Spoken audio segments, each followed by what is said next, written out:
అందరికీ నమస్కారం. శ్రీస్ kitchen YouTube ఛానల్కి స్వాగతం సుస్వాగతం.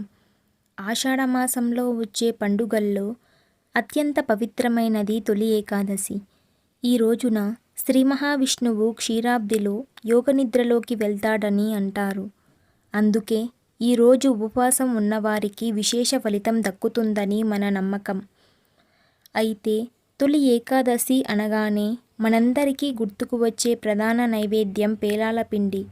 పూర్వకాలం నుండి ఈ రోజున పేలాల పిండిని దేవుడికి సమర్పించి ఉపవాసం ఉన్నవారు స్వీకరించడం ఒక ఆనవాయితీగా వస్తోంది.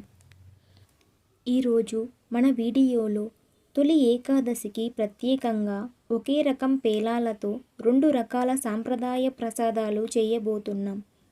ఇప్పుడు 2 కప్పుల జొన్నలను తీసుకుంటున్నా.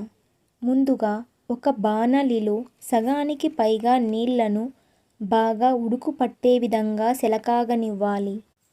ఇప్పుడు ఆ నీళ్లల్లో 2 కప్పుల జొన్నలను వేయాలి. ఈ విధంగా జొన్నలను వేశాక 4-5 నిమిషాలకు జొన్నలు పైకి తేలడం మొదలవుతాయి. ఇప్పుడు స్టవ్ ఆఫ్ చేసి వాటిని వడకట్టుకోవాలి. తరువాత వాటిని ఒక పల్చాటి క్లాత్పై 4-5 గంటలు ఆరనివ్వాలి. ఈ ప్రాసెస్ అంతా మనం ఒకరోజు ముందుగానే చేసుకోవాలి. ఆ తరువాత ఒక లోతుగా ఉండే పెన్నాన్ని వేడి చేసి బాగా వేడయ్యాక ఈ విధంగా కొద్ది కొద్దిగా జొన్నలను పోస్తూ వేగనివ్వాలి.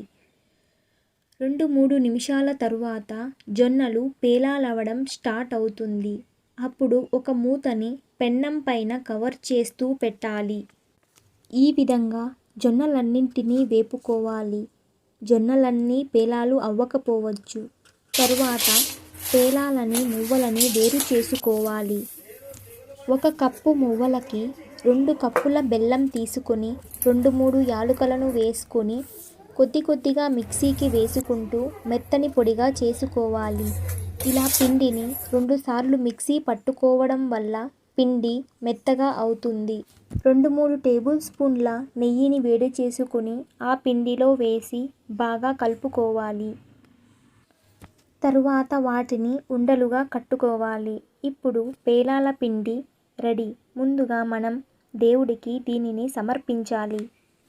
తరువాత వేరు చేసుకున్న పేలాలలో 3 కప్పుల పేలాలకు 1 కప్పు బెల్లం కొలతన 6 కప్పుల పేలాలకు 2 కప్పుల బెల్లాన్ని తీసుకోవాలి.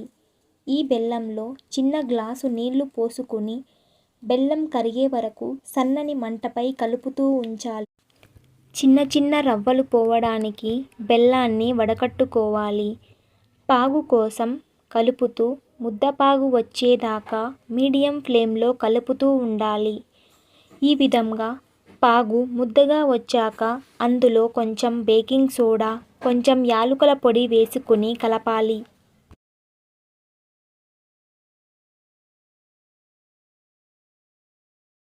ఆ తరువాత పేలాలను వేసుకుని కలుపుకోవాలి. తరువాత వాటిని ముద్దలుగా కట్టుకోవాలి.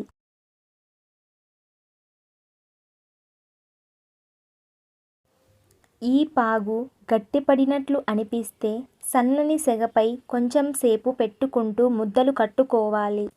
చూసారుగా, ఒకే రకం పేలాలతో తొలి ఏకాదశికి ఎంతో పవిత్రమైన కమ్మటి పేలాల పాగు ఉండలు మరియు పేలాల పిండి లడ్డూలు ఎంత ఈజీగా తయారైపోయాయో. ఈ తొలి ఏకాదశికి మీరు కూడా ఈ 2 ప్రసాదాలను తప్పకుండా ఇంట్లో ట్రై చేసి శ్రీ మహావిష్ణువు అనుగ్రహం పొందాలని కోరుకుంటున్నాను. ఈ వీడియో మీకు నచ్చితే తప్పకుండా లైక్ చేయండి. మీ ఫ్రెండ్స్ అండ్ ఫ్యామిలీకి షేర్ చేయండి. మరిన్ని నోరూరించే వంటకాల కోసం మన శ్రీస్ కిచెన్ ఛానల్ని సబ్స్క్రైబ్ చేసుకోవడం మర్చిపోకండి.